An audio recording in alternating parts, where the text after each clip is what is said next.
Hello friends, it's me, and today let's do a PC build with liquid cooling using milk. Together, let's go. Why? Hey everybody, it's Hey, me, the Tony. anthropomorphic tiger, serial mascot, now VTuber, Tony the Tiger. What's up? Hi, Hey, Tony, how you doing? How you doing, man? I don't mean to Hi Tony the Tiger, hi Big Cheese, hi Christy, hi brag, MacPad. but I'm kind of proud of my setup.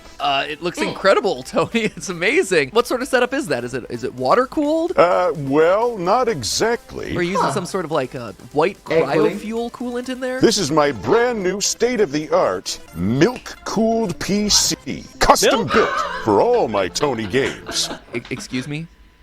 What did you say, Tony? Milk-cooled Look at MacPad, PC. look at MacPad. Oh no. Oh No! We've been through this before! You do not cool gaming systems with food! How many times do I have to tell them? I'm done. I can't. I can't. Stop getting all pepper hands, Mad Pat. Welcome to the club, Tiger Bro. Oh my gosh, Colonel Sanders! This is food theory. Wow.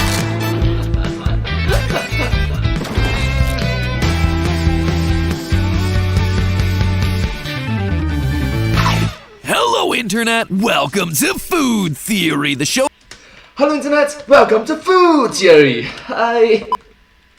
that's great! Last month, as part of a recent marketing campaign to get hip with the youngs, Kellogg's was looking to turn megabits into megabytes by giving one of their all-time favorite cereal mascots the VTuber treatment. That's right! Tony the Tiger from the front of Frosted Flakes boxes traded in his iconic cat ears for a pair of cat ear headphones. And I gotta say, it's not a bad look. You might even call it great! And yes, I recognize that that's now the second time in 30 seconds that I've used that joke, but if you think I'm overusing it, well, clearly you did not watch this stream. The inaugural great cereal bowl. Great friends. Great. Just remember, you're great. Crunching. Well, that was fun, wasn't it? As part of his big VTuber debut, Tony hosted the Great Cereal Bowl of Greatness, where Let me try. It's great!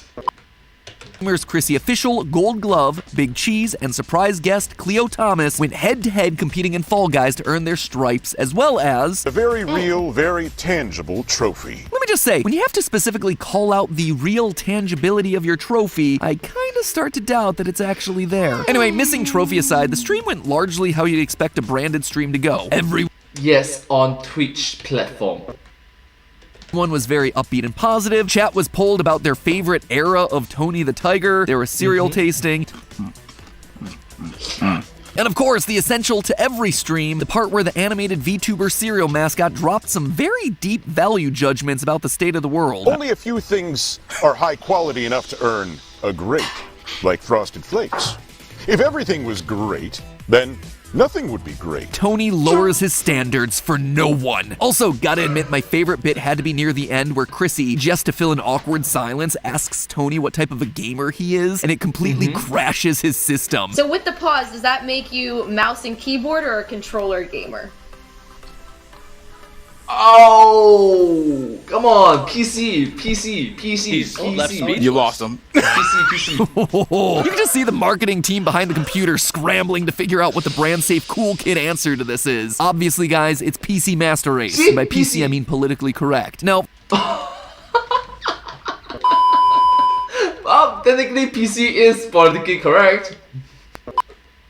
for as much as I'm memeing on it, it was cool. Anytime a brand is willing to go out of their comfort zone and try something new, you gotta give it some level of respect, right? And for me, the real highlight of this thing came from the very beginning in that clip that I showed you during the cold open. Tony shows off his gaming rig, and it's a high-powered, milk-cooled computer. This is my brand new state-of-the-art milk-cooled PC, custom built for all my Tony games. So of course I hear that, and immediately my food theory brain turns on and starts asking whether cooling your computer with milk is possible. And it seems like Kellogg's knew that people like me would be tempted, because that moment was immediately followed by a nifty little legal warning from Linda. Linda from Legal would be mad if I didn't mention that you probably shouldn't put milk in your liquid-cooled PC.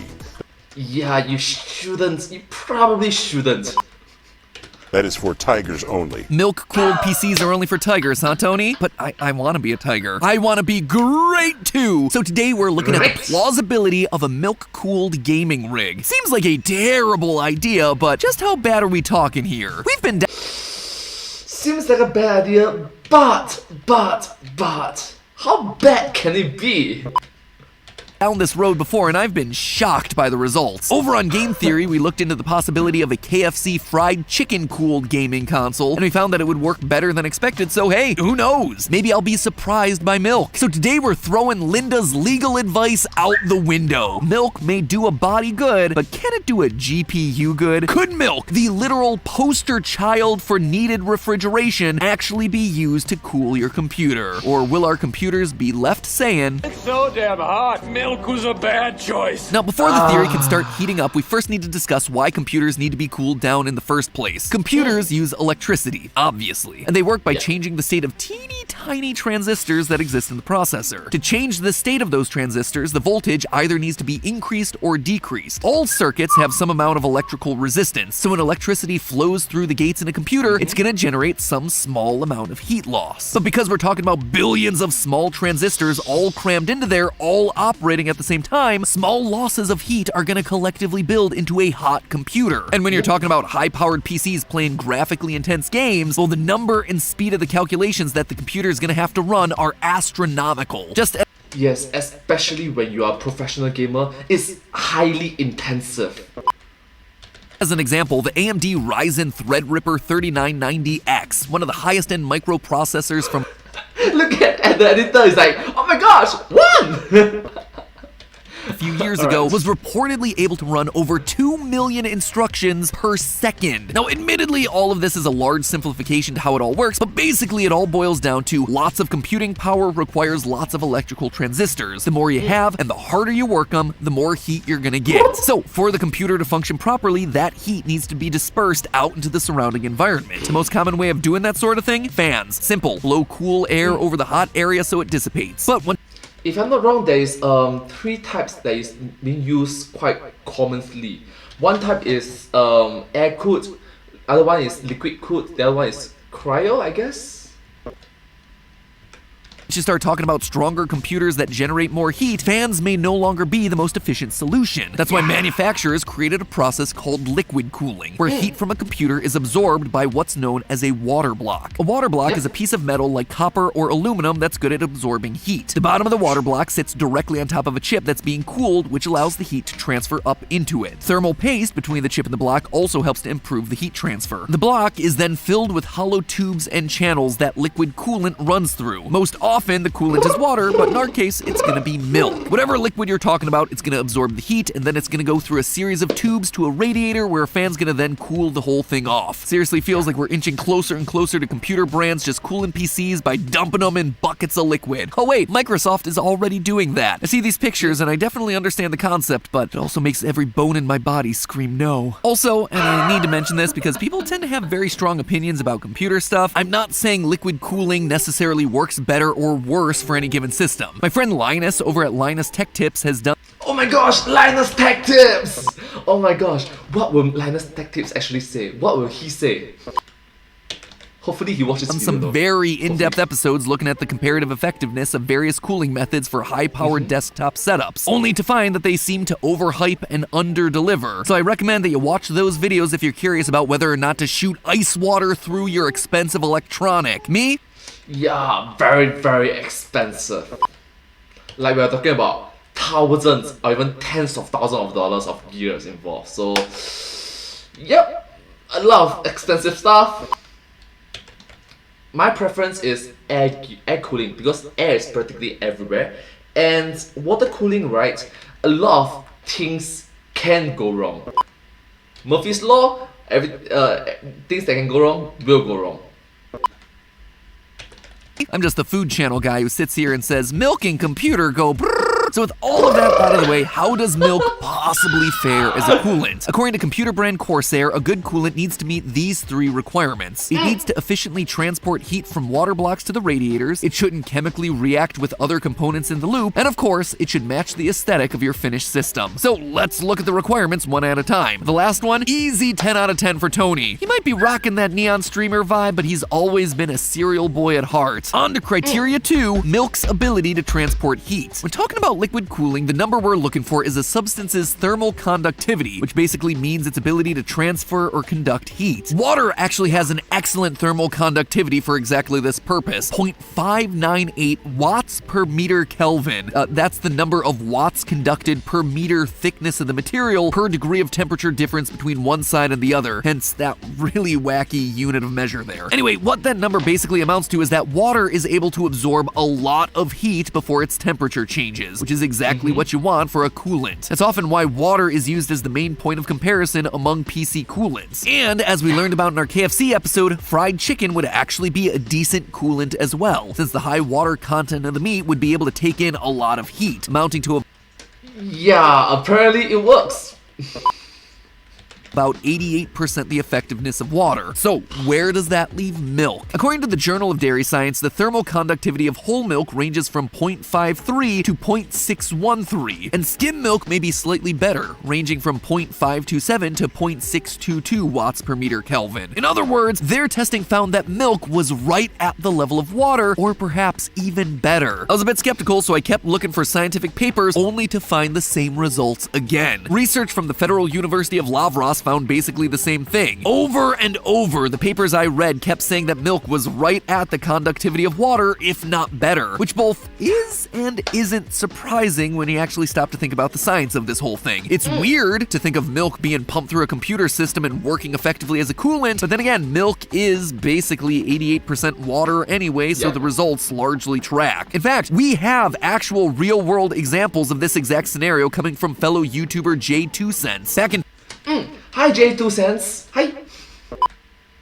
2016, he was out here being daring with some dairy. While the rest of the world focused on coating our bodies with 100 layers of anything we could get our hands on, Jay was out here pumping alternate liquids like Powerade, orange juice, and skim milk through his high-powered computer system just for the lulz. And he found that our research here was right. Skim milk actually performed right on par with normal PC coolants. Alright. But I watched his video, he made a very important point. The smell is horrible, man. The smell is horrible. Well, the test has been going for just under 11 minutes now, and I want to point out the temperatures are actually more like level and stable with the milk than they were with the Gatorade. I thought that the Powerade was going to do the best, but the milk actually cooled the best. So now we know that milk can cool for short periods, but how long can it really last? Jay's test lasted just a few minutes, but we're talking about running milk through a super hot computer for hours. That stuff is going to get hot enough to curdle and clog the tubes, right? At least that was my initial thought, but it turns out no. Milk actually manages to pass this test too. When milk curdles, it goes through a process known as coagulation. Basically, the proteins transform from a liquid to a solid. This usually happens when the milk's acidic content increases, like when it spoils, or during the process of cheese making. But it can also be caused by an increase in temperature. Studies have shown that changes to the proteins of milk aren't prevalent until temperatures exceed 65 degrees Celsius, or for all of us here in the States, that's 149 degrees Fahrenheit. So, well, thank you so much, MadPat and the team behind this video for including both degrees Celsius and degrees Fahrenheit. Thank you so much. what temperature is the water in a liquid-cooled computer getting up to? Not nearly that high, it turns out. Most users of high-end gaming PCs report coolant temps of around 30 to 50 degrees Celsius, or 86 to 122 Fahrenheit. Heck, even... Yes, I agree with you, because for my computer, I use it at around the range of 45 max? 48, 50 degrees Celsius max. Yeah, 52 degrees, 53 degrees Celsius max. And that's me. Most D5 or DCC pumps have a max operating temperature of 60 degrees Celsius, or 140 degrees Fahrenheit. You don't even need to know what either of those things are to know that those are numbers keeping Tony's PC clean of curds. Honestly, the worry here isn't milk solids, it's actually the smell. It takes about 55 hours for the smell of milk to turn sour. Not necessarily spoil, just turn sour. And considering the average playthrough of Elden Ring clocks in at just over 100 hours, let's just say that the consecrated snowfield is gonna stink hard, and not just for the usual reasons. So it looks good and it's able to withstand... Oh my gosh, I just love it that MadPat included the gaming references so that gamers that actually watch Game Theory will actually come to Food Theory to come here and understand the reference. Thank you so much. Stand the heat. Sure, the smell might get bad in a few days, but still, as long as we flush the system regularly, we should be cool to brag about our milk-cooled PC, right? Rub that one in Linda from Legal's face. Except, we still haven't touched on point number 3 here, chemical reactions. The coolant you choose shouldn't chemically react with other components in the loop, and that obviously makes sense. The fluid you choose to cool your PC kinda is gonna fail at its job if it's also ruining your PC in the process. And this, my friends, is the major problem with milk. You see, around the 1930s, Big Dairy had itself a problem. All of its metallic equipment was having unusually short lifespans due to corrosion. And when they went to investigate the cause, turns out it was the milk. Copper and nickel, both metals that are commonly found in their equipment, were feeling the corrosive effects of the milk hard. In fact, they could see the impact of the milk starting to eat away at the metal in as little as 1 hour. And wouldn't you know, copper and nickel are 2 metals that are very important to PC cooling systems. So instead of having 55 hours before the milk smells bad, you now have 1 before it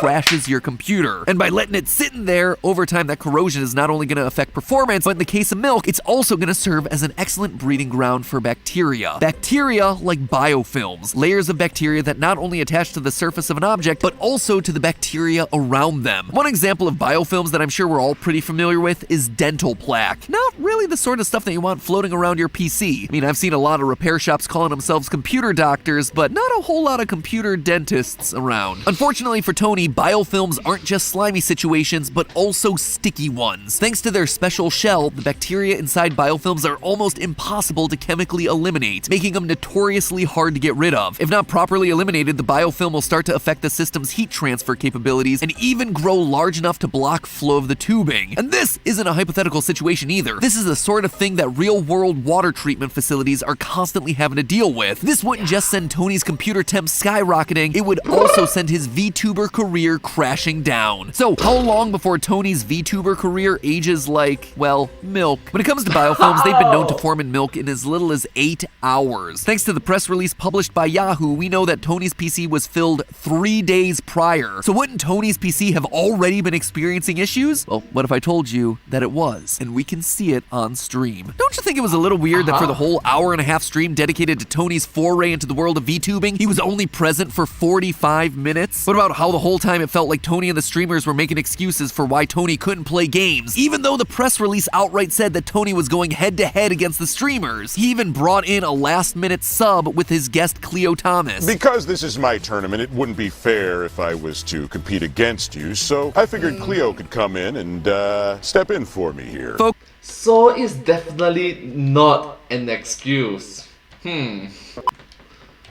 I'm not buying this one. Remember that moment Tony glitched out over the question of being a console or PC guy? What if that wasn't him desperately searching for a brand-approved answer? What if instead it was his milk-cooled computer failing him? After all, earlier in the stream we hear this about the computer. I've got 128 gigabytes of RAM. Wow. The graphics card is strong enough to render me in 3D. His computer is how he's able to render himself in real time in 3D during the stream, meaning that that glitch was ultimately a computer failure as his system chugged along, blowing its way through the massive milk corrosion that was happening within the system. Wait a minute, you must understand that 128 gigabytes of RAM is extremely powerful. Use me as reference. The previous computer that I normally use have like what, 2 gigabyte of RAMs, 4 gigabyte of RAMs, 8 gigabyte of RAMs. For me when I'm doing my YouTube videos, and 128 gigabytes of RAMs. Wow.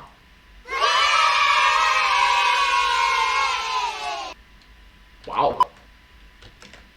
In the end, it looks like Linda from Legal was right. Don't drink your coolant and get the milk out of your computer. Keep it in the bowl just like Tony intended. Now if you'll excuse me, I'm in the mood for some tricks. Sorry Tony, Frosted Flakes just get too soggy too quickly. And that's anything but great. But hey, you know what else is great? Our sponsor for today's episode, Native. I'm gonna be honest with you guys, I used the same deodorant for 30 years of my life. It was just what my parents gave me when I was a kid and I never really thought to question my deodorant preference. TLDR here, I needed to change it up, and after testing a lot of brands, I landed on Native, the aluminum-free deodorant brand with ingredients that you can understand, like coconut oil, shea butter, baking soda. They even list on the label what each ingredient is doing to the product, which is just really cool. But even more importantly, Native gets the job done with amazingly long-lasting odor protection. My old stuff barely lasted through the day, but Native goes on clean. It dries quickly, and then it keeps me smelling fresh for days on end. No more do my armpits smell like day-old milk running through an animated tiger's PC. Let me just say, their deodorants smell great! Usually you're left having to choose between synthetic or overly perfumed smells, but with Native, everything is light and fresh. My personal recommendations are the coconut vanilla scent as well as the eucalyptus mint. Best of all, they also have an amazing spread of body washes that get you clean and smelling great. Normally 3 deodorants would cost you $39, but if you use my link and the code FOODTheorists,